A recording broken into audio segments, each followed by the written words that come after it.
Hello everybody, thanks for being here. Today is Monday, January 12th as I record this, and I had the urge to talk about Gormenghast. Gormenghast is a series written by Mervyn Peake, also referred to as the Titus books, I suppose, and it's definitely second in my list of favorite book series, second only to A Song of Ice and Fire, of course. So I gathered up some notes here so that I can ramble on about the genius that is Mervyn Peake and his Gormenghast series. I've mentioned the Gormenghast books a couple of times throughout my Crusader Chris videos, because Peake was actually sort of an inspiration for George R.R. Martin, and I'll get into that a little bit later. But you should probably know I almost called this video Gormenghast. You know, Gormenghast? Get it? I'll refrain, but that's almost what this was called. Anyways, I thought I'd just start by giving an overview of the first couple of books. There's 4 books in total. Most people consider it a trilogy, but even then, if you go further and ask most fans of the books, they'll really only consider it a duology, since the A story is sort of wrapped up in the first couple of books. Of course, I find artistic merit in all 4 of them, but the 4th one is kind of a special case, which I'll talk more about at the end of this video. I'm not going to give away any spoilers, I'm just going to set the scene for you because I really want you guys to read the series for yourself. I don't know if it's really a better example of a complete mastery of the English language set in a fantasy series. I mean, it's a very, very low fantasy, but technically it is fantasy, I guess. Well, I don't know. Is it still fantasy if it's set on Earth? Because Gormenghast is set on Earth. Gormenghast itself is not a real place, I don't think. Maybe Peake meant it to be based on a real place. But Peake does reference other real Earth places later on in the series. So maybe it's a low magic, low fantasy? Whatever. Literary fiction, I guess, is the better term to use. Alright, the series is set at Gormenghast, which is an enormous castle. It's basically a castle folded over itself. It's sprawling, it's the size of a city. Here's a really good quote that actually describes the scene of Gormenghast. When Steerpike began his scrutiny, the roofscape was neither more nor less than a conglomeration of stone structures spreading to the right and left and away from him. It was a mist of masonry. At the heart of this mist of masonry, we have the Groan family. Lord Sepulchrave is the 76th Earl of Gormenghast. His wife is the Countess Gertrude, and they have a daughter named Fuchsia, and Sepulchrave has twin sisters, Cora and Clarice. They act like something out of a horror novel. They wear matching purple dresses, and they always speak basically at the same time, and they've always got each other's thoughts in their heads. It's really weird. Peake is trying to do something with the psychological link between twins with them. It's very creepy, but awesome. Anyways, the book starts with the birth of Titus, who's our main character. Titus Groan is the heir to Gormenghast. Sepulchrave is kind of an old man, and their daughter Fuchsia is 15 at this point. But it's patriarchal, so she can't be the heir. They need a male heir, and so that's Titus. Gormenghast is this ancient castle that's beholden to ritual. It's kind of stuck in time. The life of the Earl of Gormenghast is basically filled with carrying out his duties of all these ritualistic, almost superstitions. Go to this place of the castle and do this with your hand while reading this portion of this text. There's a whole job called the Master of Ritual, whose life is devoted to making sure the Earl of Gormenghast is where he's supposed to be, doing the rituals he's meant to be doing. It's a very weird concept. That's the best way to describe these books. It's a weird concept, it's gothic, it's very whimsical at times, but it's serious stuff. Serious stuff happens. The plot of book 1 basically gets underway with Steerpike. Steerpike sets the ball rolling. He's not a groan, he's a kitchen boy, working for Swelter. Swelter's this enormous, sweaty, fat guy who's the chef of the kitchens. But he's insane and abusive and crazy, and Steerpike escapes him. And he climbs the roofs of Gormenghast, and he eventually gets a job with Dr. Prunesqualler, and he befriends Fuchsia, and he is kind of a devious character. At first we don't really know, is he our hero? Is he an antagonist? What's his goal? His goal is really just to kind of rise in power, rise above the people that tried to keep him down. People like Swelter, people like Flay. Flay is Lord Sepulchrave's manservant, basically. Steerpike wants to make something out of his life. He wants to have his name etched in the history of Gormenghast. So without spoiling too much, Steerpike is sort of conniving and he manipulates the sisters, Cora and Clarice, because they're sort of a, well, how do I put this nicely? They are of a diminished capacity, intellectually. So he manipulates them, and he inserts himself into the Groan function. He wants to be a crucial part of the Gormenghast ritual. The castle life should not be able to exist without him. He wants to gain himself a position of importance and influence. Whether that's usurping the crown of Gormenghast? Not really, no. He's not trying to overthrow the Groan family, per se. He just wants to get involved. His desires are kind of evolving and nebulous. You're never really exactly sure what Steerpike wants. By the way, I should just mention the B-roll that I'm using right now, the footage. This comes from a BBC adaptation of Gormenghast. It's a bit kookier, a bit more silly than the books themselves, but I think there is value in watching them if you're interested. I think the whole limited series is up on YouTube for free. They're a lot of fun, really low budget, but who cares, it's fun. Titus has purple eyes, by the way, and they were able to do this in this low-budget adaptation of Gormenghast from 2000. Baby Titus has purple eyes here. So tell me again, HBO, why we couldn't give the Targaryens purple eyes? I'm not gonna get into it, alright? I'm not gonna get into it.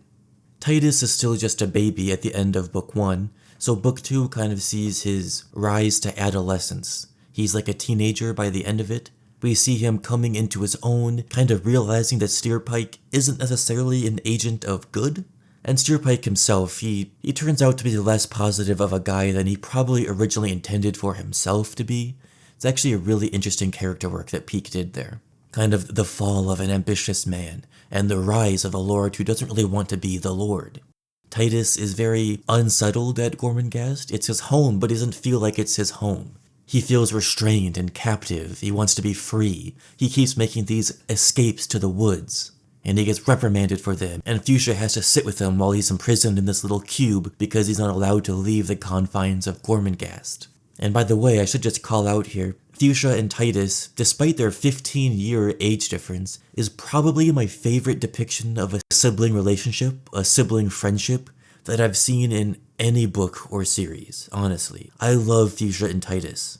Peake gives us just enough to know that they were close, but by the end of the 2 books, I just kept thinking I want more of them together. Titus and Fuchsia really just complete each other's lives in the way only siblings of weirdo parents can. Fuchsia was such a lonely girl for the first 15 plus years of her life, not really knowing where she belonged. She spends almost all of her time up in her attic, where she lives with her dreams and her imaginations. And then the heir comes along in the form of Titus, and she hates Titus, but then she grows to love him, and that love is so unbreakable and so beautiful, the way Peake writes it. They really lean on each other. Titus is Fuchsia's only real friend, and Fuchsia is Titus's only real friend. And they are 2 of the most powerful people in their world, in their lives. But they really only have each other. It's so beautiful. Let me find a quote real quick, just to try to depict this for you. This is when Titus is being held prisoner in the Lichen Fort as a punishment for escaping Gormenghast. The week that followed was the longest Titus had ever spent, in spite of Fuchsia's illicit visits to the Lichen Fort. She had found an obscure and narrow window through which she passed what cakes and fruit she could, to vary the adequate but uninteresting diet which the warden, luckily a deaf old man, prepared for his fledgling prisoner. Through this opening, she was able to whisper to her brother. "Titus." "Yes?" "It's me." "Oh, good. I can't stay." "Can't you?" "No." "Not for a little, Fuchsia." "No. Got to take your place. Beastly tradition business, dragging the moat for the lost pearls or something. I should be there now." "Oh, but I'll come after dark." "Oh, good. Can't you see my hand? I'm reaching as far as I can." Titus thrust his arm as far as he could through the window slit of the 5-foot wall, and could just touch the tips of her fingers. "I must go." "Oh, you'll soon be out, Titus."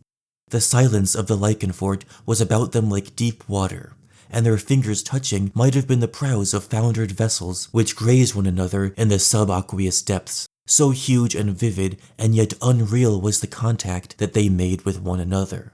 "Fuchsia." "Yes?" "I have things to tell you." "Have you?" "Yes, secrets." "Secrets?" "Yes, an adventure." "I won't tell. I won't ever tell. Nothing you tell me, I'll tell. When I come tonight, or if you like when you're free, tell me then. It won't be long." Her fingertips left his. He was alone in space. "Don't take your hand away," she said after a moment's pause. "Can you feel anything?" He worked his fingers even farther into the darkness, and touched a paper object which with difficulty he tipped over toward himself and then withdrew. It was a paper bag of barley sugar. "Fuchsia," he whispered, but there was no reply. She had gone. Their dynamic is just so simultaneously codependent, but also heartbreaking. I love it so much. These characters are just amazing. Honestly, they're so good. Peak. Literally peak. I think I'm done describing the plot of Gormenghast, because I don't want to go too deep into it. Just know that as Titus grows into his adolescence, his character motivations surround kind of freedom and unshackling himself from the duties of being the Earl of Gormenghast, the 77th Earl. To give you a better sense of the tone of Gormenghast, I'll read you the first chapter of Book 2. Don't worry, it's only a few paragraphs long. This takes place before the scene I just read you, with Fuchsia and Titus in the lichen fort.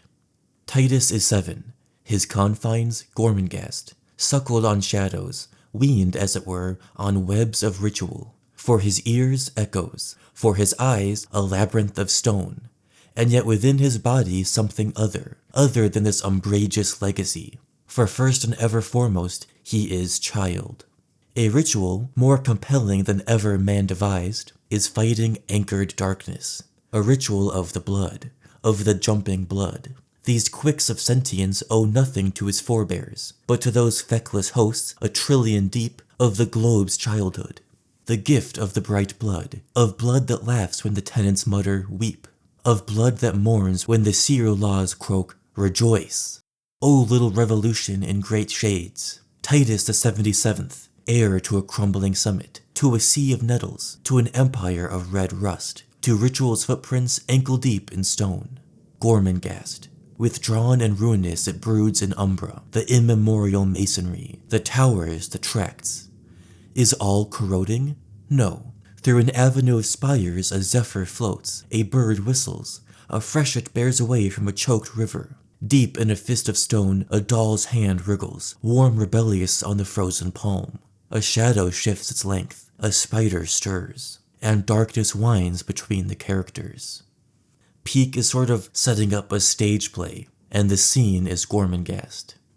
As you might be able to guess, the Gormenghast series is sort of a difficult read. It's kind of that proper English, the Englishman's English, and it's more intense and even more literary than an amazing work of fantasy literature as A Song of Ice and Fire. And Gormenghast is much less accessible than other more popular titles like Harry Potter or something. But I think it's really worth the commitment. If you're not used to this type of literature, you'll really get something out of it if you find that it's up your alley. It's weirder and kookier than real life or even A Song of Ice and Fire. It's basically gothic lit. You know the kind of vibes you get when you're reading about Patchface? Kind of uneasy and what is this creature? What's going on here? You don't really understand what's going on, but you know it's sort of uncanny. That's sort of the whole vibe that Peake is going for with Gormenghast. That's kind of the best way I can describe it. These characters are caricatures of humans. I mean, Lord Sepulchrave at one point literally believes that he's become an owl. He devolves into madness. It's amazing. I just want to read you one more passage here. It's sort of long, so you can skip it if you want, but this is from the very first chapter of the first book. It's right after Titus's birth, which sort of kicks off the whole series. It's a conversation between Flay, who is Lord Sepulchrave's butler, basically. Sepulchrave is Titus's father. And Rotgod. Rotgod is the curator of the Hall of Bright Carvings. It's confusing to explain what that is, but I'll just read it. Conversation was never one of Mr. Flay's accomplishments, and for some time he gazed mirthlessly ahead of him, and then, after what seemed an eternity to Rotgod, he raised a bony hand and scratched himself behind the ear. Then he made his second remark. "Still here, eh?" he said, his voice forcing its way out of his face. Rotgod, feeling presumably that there was little need to answer such a question, shrugged his shoulders and gave his eyes the run of the ceiling. Mr. Flay pulled himself together and continued. "I said still here, eh, Rotgod?" He stared bitterly at the carving of the emerald horse. "You're still here, eh?" "I'm invariably here," said Rotgod, lowering his gleaming glasses and running his eyes all over Mr. Flay's visage. "Day in, day out, invariably. Very hot weather, extremely stifling. Did you want anything? Nothing, said Flay, and he turned towards Rotcod with something menacing in his attitude. I want nothing. He wiped the palms of his hands on his hips, where the dark cloth shone like silk. Rotcod flicked ash from his shoes with the feather duster and tilted his bullet head. Ah, he said in a non-committal way. You say ah, said Flay, turning his back on Rotcod and beginning to walk down the colored avenue. But I tell you, it is more than ah. Of course, said Rotcod. Much more, I dare say. But I fail to understand. I am a curator. At this, he drew his body up to full height and stood on the tips of his toes in the dust. A what? Said Flay, straggling above him, for he had returned. A curator? That is so, said Rotcod, shaking his head. Flay made a hard noise in his throat. To Rotcod, it signified a complete lack of understanding, and it annoyed him that the man should invade his province. Curator, said Flay, after a ghastly silence. I will tell you something. I know something, eh? Well, said Rotcod. I'll tell you, said Flay, but first, what day is it? What month and what year is it? Answer me. Rotcod was puzzled at this question, but he was becoming a little intrigued. It was so obvious that the bony man had something on his mind, and he replied, It is the 8th day of the 8th month. I am uncertain about the year. But why? In a voice almost inaudible, Flay repeated, The 8th day of the 8th month. His eyes were almost transparent, as though in a country of ugly hills one were to find among the harsh rocks 2 sky-reflecting lakes. Come here, he said. Come closer, Rotcod, I will tell you. You don't understand Gormenghast. What happens in Gormenghast? The things that happen. No. Below you, that's where it all is, under this north wing. What are these things up here, these wooden things? No use now. Keep them, but no use now. Everything is moving, the castle is moving. Today, for the first time in years, he's alone. His lordship, not in my sight. Flay bit at his knuckle. Bedchamber of ladyship, that's where he is. Lordship is beside himself. Won't have me. Won't let me in to see the new one. The new one. He's come. He's downstairs. I haven't seen him. Flay bit at the corresponding knuckle on the other hand as though to balance the sensation. No one's been in, of course not. I'll be next. The birds are lined along the bedrail. Ravens, starlings, all the perishers, and the white rook. There's a kestrel, claws through the pillow. My lady feeds them with crusts. Grain and crusts. Hardly seen her newborn, heir to Gormenghast. Doesn't look at him, but my lord keeps staring. Seen him through the grating. Needs me. Won't let me in. Are you listening? Alright, I know that was weird. These characters talk weird as hell, but that's the sort of stuff you can expect from this series. It's all just a little bit uncanny, like an alien wrote them, after spending years on Earth studying humans, but not really completely getting them, and then he decided to write a novel. That's Mervyn Peake for you. Peake isn't originally a writer, even. He's a fine artist, mainly. That's how he got his start. Illustrations and paintings. And poetry, by the way. He wrote Titus Groan, the first Gormenghast book, during his service in World War II. He didn't really have a combat role, but he kind of worked in a depot and was trying to do war paintings, but I'll get into it. Well, he did serve in World War II, and his poetry is so beautiful that I want to read you a little slice. This might be my favorite poem ever. To live at all is miracle enough. The doom of nations is another thing. Here in my hammering blood pulse is my proof. Let every painter paint and poet sing, and all the sons of music ply their trade. Machines are weaker than a beetle's wing. Swung out of sunlight into cosmic shade, come what come may the imagination's heart, is consolation high and can't be weighed. Nor greed nor fear can tear our faith apart, when every heartbeat hammers out the proof that life itself is miracle enough. God, that shit goes so hard. Peake was born in 1911, in China actually. His dad was a doctor missionary sort of in Kuling, China, but he moved back to England when he was a kid. And in the early 1930s, Mervyn Peake lived on Sark for a while, when his friend, Eric Sowerby Drake, another artist, set up a little artist colony there. Sark is this little island in the English Channel between England and France, and Sark is deeply foundational to Peake's work. It's basically become a part of him. He has another novel, separate from the Gormenghast books, called Mr. Pie, and Mr. Pie is completely set on Sark. It's a great little novel that's essentially a parable. It teaches us not to shy away from doing good deeds, even if there's embarrassing consequences. It's super whimsical, even more so than Gormenghast. And I also want to show you the glass blowers. This is my favorite of Peake's art outside of the Titus books, these paintings. He was commissioned to do these for the Air Force, I think? No, not the Air Force. Some military institution during World War II. He's depicting glassblowers in a factory making early versions of cathode ray tubes that would be in radars for military service. And cathode rays eventually go into our television sets, like CRT TVs. Glassblowers would make the cathode rays that make the TVs work. But enough of that nerd shit. Let's get into A Song of Ice and Fire.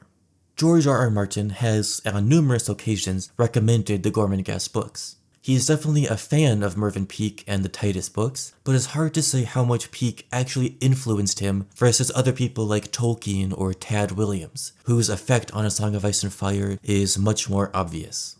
It might be that Martin just really liked reading the books, and he gave little nods to Mervyn Peake in A Song of Ice and Fire, Easter eggs. So there's House Peake of Starpike. Obviously the author's name is Mervyn Peake, that's how we get House Peake, and Starpike is from the character Steerpike, who I was talking about earlier. He's kind of the catalyst for the whole story getting set in motion. And the current Lord of Starpike in the Reach is Titus Peake. Titus is named after Titus Groan, the real central character of Gormenghast. And Unwin Peake in Fire and Blood has a bastard brother named Mervyn Flowers. I'm assuming that Mervyn Flowers comes from Mervyn Peake, because this is the only Mervyn in the entire series of A Song of Ice and Fire. And then in the Dunk and Egg books, we have a Gorman Peake. Gorman named after Gormenghast. And we'll probably see this Gorman Peake in Dunk and Egg Season 3, hopefully at least.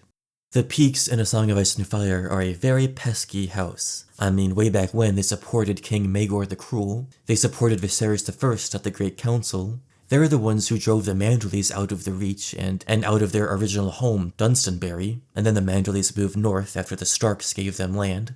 Obviously, Gormy was up to no good in Dunk and Egg 3. And then the Peake Uprising, who we don't even know who the Lord of Peake was at the time, but we know the Peake Uprising is how King Maekar died. So this is not exactly a kind house. I'm really curious to hear about Titus Peake if we ever get any mention of him in The Winds of Winter or Dream of Spring. Is he gonna be up to no good? He is technically a bannerman of the Tyrells. Is he going to support the Tyrells? Will he support Aegon? Who knows, but I love them. Thematically, I can kind of notice similar hues from the third Titus book, Titus Alone, and Daenerys. In Titus Alone, Titus is a young adult, and he's basically wandering the world, feeling like he doesn't belong anywhere. He is searching for this home. This idea of home is nebulous. He can't be in Gormenghast because he has too many bad memories there, and he feels shackled. He feels like a prisoner in his own home. He needs freedom above all else. But he doesn't know where to find it, so he's just wandering. Now this isn't exactly similar to Daenerys. Daenerys wants to go home, unlike Titus, but she doesn't know where home is.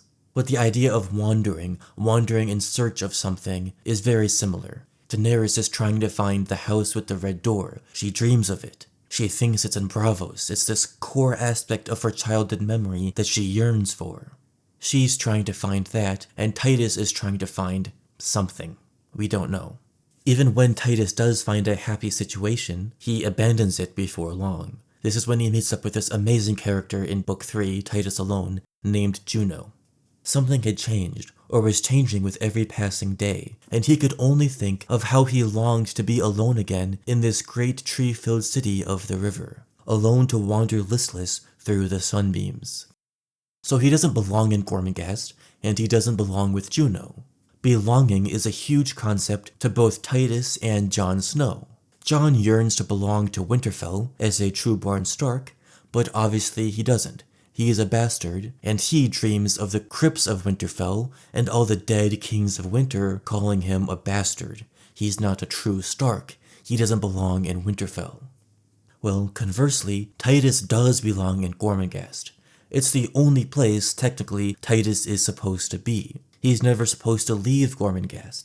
He's the Earl, the Lord. The castle needs him. The rituals are being unfulfilled. But Titus yearns to belong somewhere else, even if he doesn't want to go home. So this idea of longing, this yearning for a home, whether you know what that home is or you don't, is something I find in common with Titus, Jon, and Daenerys. Now whether that's something George got from Peake, probably not. It's just an interesting character trait to write about.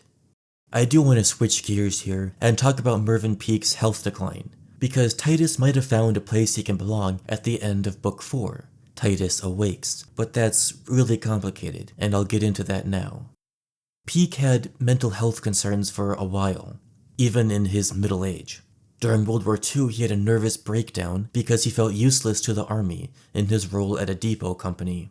He knew that his true skill was not as a fighter, but obviously as a visual artist, and he kept asking the government to commission him to do these anti-Hitler artworks, basically Ally propaganda that would upset the Führer. But his commission request kept getting denied, and he kind of started to go stir-crazy in the army. And then after his service, he had another mental breakdown in 1957 after a play he wrote failed. This play was called The Wit to Woo. Peake was delirious in bed for days. They had to give him tranquilizers. He had these tremors in his hands and legs, and his memory went out completely one day, and they had these horrible hallucinations. But eventually he recovered. So a year later, or not even a year, by early 1958, Peake finished the third Titus book, Titus Alone. But Maeve, his wife, Maeve Gilmore, who I really should have mentioned already. Maeve Gilmore is an artist in her own right, an amazing woman. She was an amazing wife to Mervyn Peake, but she would type up his manuscripts. But she had a real difficulty typing up Titus Alone. Here's a quote from my favorite Peake biography by G. Peter Winnington. "It was very difficult for her. The manuscript is full of emendations, deletions, and alternative scenes, and the handwriting progressively deteriorates." So, as Maeve suspected, Peake got diagnosed with Parkinson's disease, and he was also given electroconvulsive therapy, basically forcing him into an epileptic fit. Epileptic. That's hard to say. This was a treatment that sort of was in vogue in the 40s and 50s, even 60s maybe. I first learned about it in Mad Men, when Rory Gilmore, who is Pete Campbell's love affair, is given electroshock therapy by her husband because she kind of gets melancholy. She has the gall to be upset with her role as a subordinate housewife, and she sort of tells Peter that she loses her memory for months at a time, but it kind of resets her inner clock, and she becomes happy for a while. And sort of like it helped her in Mad Men, I don't know why I'm comparing Mervyn Peake's real life to Mad Men, but it's what I thought of, whatever. It actually did help Mervyn Peake for a time, but it wasn't a real solution. That's why it's not a real treatment anymore, and doctors don't use it. It's not permanent. So later that year, in 1958, Maeve was told, "Your husband has prematurely senile, at 47 years old. His inner clock was accelerating, and when he died, he looked twice his age." He died on November 17th, 1968, when he finally lost his battle with dementia. He was only 57 years old. But he did die painlessly in his sleep. And by the way, his gravestone bears the phrase, "To live at all is miracle enough," from that amazing poem of his that I read earlier. So if the third book, Titus Alone, had deteriorating writing quality in 1959, imagine the lucidity of Peake's writing by his death in 1968, while working on the fourth Titus novel, Titus Awakes. It wasn't very good. He was basically kind of writing nonsense. It's really sad to think about a genius literary mind and visual artist just being conquered by a disease of the brain. Like, fuck dementia, dude. Give Mervyn back his neurons. It's so messed up. So I should go into more detail on Maeve Gilmore, his wife. She is an artist in her own right. She met Peake in 1936 at an art school. Mervyn was actually her teacher, but it wasn't that weird. She was 19 and Peake was 25, a 6-year age difference. I mean, look, it's not great, a 25-year-old romantically interested in a 19-year-old, but folks were doing it a little bit differently in the 20th century, alright? At least she was 19. That's basically adult. I mean, it is adult, literally, it's an adult, but whatever. They were very happy together, alright? Anyways, Maeve Gilmore actually had her own art exhibitions, but put her working career on hold after marrying and having children. By all accounts, Maeve Gilmore was a saint of a woman. A very selfless wife and mother who could have had an illustrious career of her own in perhaps more of a modern era, where a woman could be taken as seriously as Mervyn Peake was, with his whimsical weirdo novels and his weirdo artworks. Or maybe Maeve just wanted the domestic life, and she wasn't bitter about putting her career on the back burner. Who knows, really. So Mervyn wanted to keep writing the Titus books until Titus was in his mid-40s or so, which could take upwards of 6 or 7 novels, but he just got too sick to keep writing them. After Mervyn died, Maeve actually continued writing the 4th book, Titus Awakes, which Mervyn himself only wrote a few sentences of. So to be clear, Titus Awakes is Maeve's story. Peake, sort of like George Martin, but perhaps to an even higher degree, didn't use a vast outline while writing, so he wouldn't have been able to tell Maeve exactly what Titus would be getting up to, so the story is completely hers. And it's obvious that Maeve meant for Titus Awakes to be sort of a conclusion to the character, whereas if Peake hadn't succumbed to his illness, he was going to write a whole bunch more. Titus Awakes didn't receive glowing reviews, but I think it's one of those situations where you either get it and you love it, or you don't and you don't. Or just pretend I said something more profound than that, and way less pretentious. Michael Moorcock, a very famous author who wrote the Elric books, and by the way, I made a video on Elric of Melniboné and his relation to A Song of Ice and Fire, which is a lot more obvious. He had demonstrably more of a profound impact on George than Peake did. But Michael Moorcock was a huge fan of Mervyn. I might even say he was an acolyte of Mervyn Peake, in a way. And he wrote the introduction to, in my opinion, the definitive Peake biography, Vast Alchemies. If you're interested in Mervyn Peake at all, definitely read this biography first. And Moorcock put Titus Awakes into far better words than I can. He said in the Los Angeles Times, "A fascinating, intensely personal homage, Titus Awakes, with its themes of baffled love and loss, turns the scraps of notes and list of chapter titles into a testament of Maeve's devotion. Thus Maeve as well as Titus finds resolution, affirming the deep love of life, the optimism she continued to share with her beloved husband." Basically, Gilmore's Titus Awakes is a love letter to her dead husband. She's taking Titus on Mervyn's path in life, only in reverse. Titus is even admitted to a mental hospital at one point, and by the end, Titus finds solace in a place Peake found it as well. I don't want to spoil it too much, I feel like I've already given too much away, but whatever. Still, read these books, they're amazing. They're amazing works of the English language. I want to end by going off on a little ramble about Peake's artistic penchant for the grotesque. Not grotesque as in like disgusting to look at, but grotesque in the classic sense of the word. Uncanny. It's a visual art genre that's sort of bizarre. It celebrates bizarreness and oddities, with really heightened features and exaggerated everything. Everything's just exaggerated and weird looking. And a lot of the time, it seems to me, that's what Peake was interested in doing, particularly with his visual art, but even in Gormenghast, even with his writing. I mean, the castle itself, Gormenghast, is bizarre.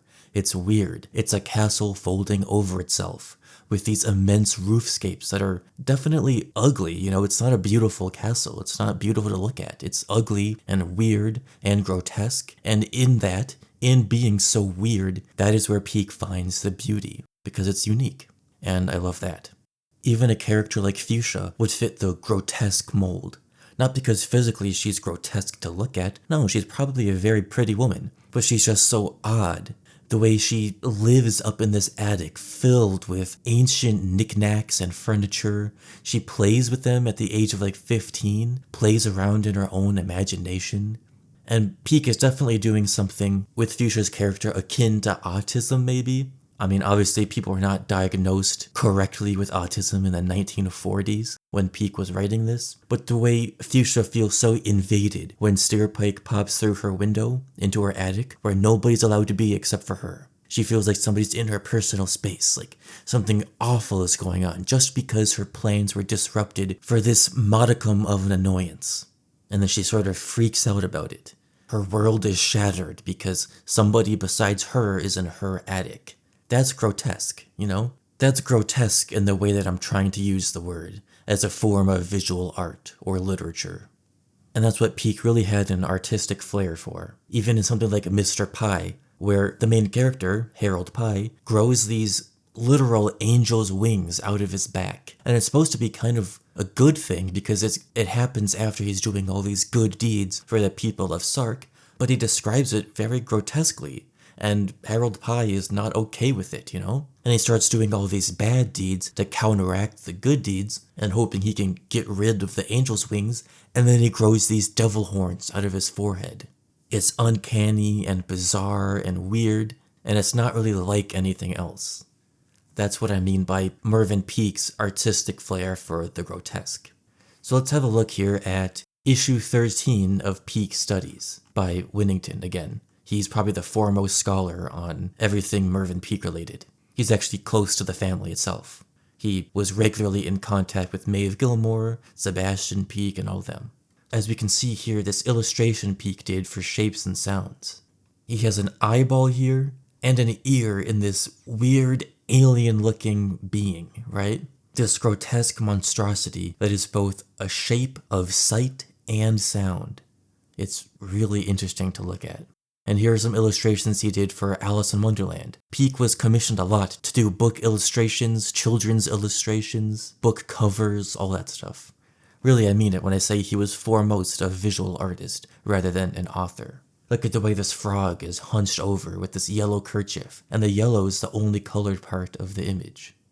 The bared two front teeth of this rat with his enormous ears and the dripping tail in this pile of sludge. Winnington calls them delightful, and I agree, but they're also grotesque. Here we have some drawings from Bleak House, Mrs. Guppy and Mr. Turveydrop. Yes, grotesque. Look at the skinny legs and wide, fat body. The boils on the face, and the wrinkles of fat, the sort of oily-looking hair that comes around and curls around the cheeks. The bulbous eyes staring at you. The sort of pockmarked face of this gentleman right here with the protruding eyebrow or the protruding forehead or keystone, the heavy eyelids and sharp nose, the withdrawn cheekbones, the receding, thinning hair oiled and slicked around the side of the head, a sort of demure look on his face. And even look at the back painting behind him, the underpainting, the shadow here. You can almost see a face looking in the right direction here, behind the figure. Look at the protruding lip here, almost as long as the nose itself. This enormous spectacle, you can only see one of them, and it's not connected to anything. What's the spectacle supported by? Even this little baby with his arms crossed, right? It shouldn't be able to make this sort of adult emotion. But look at him in that crazy plumage, a weird feather hat, crossing his arms like he's mad at something, that devilish look on his face. This is part of the grotesque that Peake is interested in, and that I love. And here's this great essay that I think describes Peake's work brilliantly. It refers to Rosemary Jackson calling Peake an English equivalent to Kafka in creating the same excess of signifiers deprived of meaning, a universe without end. Discussing themes in Peake's fiction, Alice Mills proposes that his fiction celebrates the oddities of his characters' behavior by manifestations of fear, horror, sadism, murder, suicidal depression, and psychosis. And all of that is extremely prevalent in the Gormenghast books. And it's not really written dark or scary. It's not meant to play with your emotions in that way. It's not meant to be shocking for the sake of shock value. In fact, it's written very kindly almost. All the disgusting parts of Gormenghast, the fear, the horror, the sadism, it's written with almost a reverence for the characters doing these sadistic acts. The amount of attention that Peake gives to the grotesque Swelter, who I talked about earlier, the chef of Gormenghast, who's this just enormous, sweaty, disgusting looking human, and his blood feud with Flay. This skinny, tall, crooked, tittering sort of man. They're complete physical opposites, but they have this blood feud that ends with a literal battle to the death in a very Peakean way. The way Swelter holds his meat cleaver, like it's a weapon, he's sharpening it, ready to use it on Flay. And the scene of their battle in that spooky place called the Hall of Spiders. They're fighting to the death amidst darkness and spiders, and the Earl of Gormenghast is looking on in a delusional state because he thinks he's turning into an owl, right? Where else but Gormenghast would you ever find a scene like that? That's why I love this series so much. I really like this sentence of the essay here. Peake's story portrays an interrelationship between love and death, surrounded by mysterious and demonic forces. There is a real humanity to these stories. The love between Fuchsia and Titus, that sibling love. The sort of fledgling, bizarre romance between Irma Prunisqualler, the doctor's sister, and Titus's professor. The maternal love that the Countess Gertrude has for Titus, but mostly for her cats and her birds, and for the castle of Gormenghast itself. Again, it's weird. She shows zero motherly affection towards Titus, but everything she does, we the reader knows, is for his and Gormenghast's safety. In those weird ways, Peake is able to write about a flawed romance, or the bond between a brother and a sister, or the maternal protection that Gertrude has for Titus. There is something among us. There is stench. I can smell it. Do you mean rebellion? If there is such a thing as rebellion, we shall find it. Do you understand me, Squalor? I have a faith in you, Squalor. I don't know why. I'm honored, madam. Mark my words, if this thing exists, it shall be crushed. It's not stereotypical or cliché. It's almost alien compared to other media. But it exists. Those relationship dynamics still exist in Gormenghast, just in a font of grotesque. I'll stop talking now, but I could go on about Mervyn Peake and the Titus books for a very long time. If you guys like this one, like you liked my Jane Eyre video, maybe I'll do some more on my other favorite works of literature. The Warlord Chronicles and other Arthurian stuff, it's all right up my alley, or some other classics like Middlemarch, I don't know. Or I'll just keep playing GeoGuessr. Goodbye.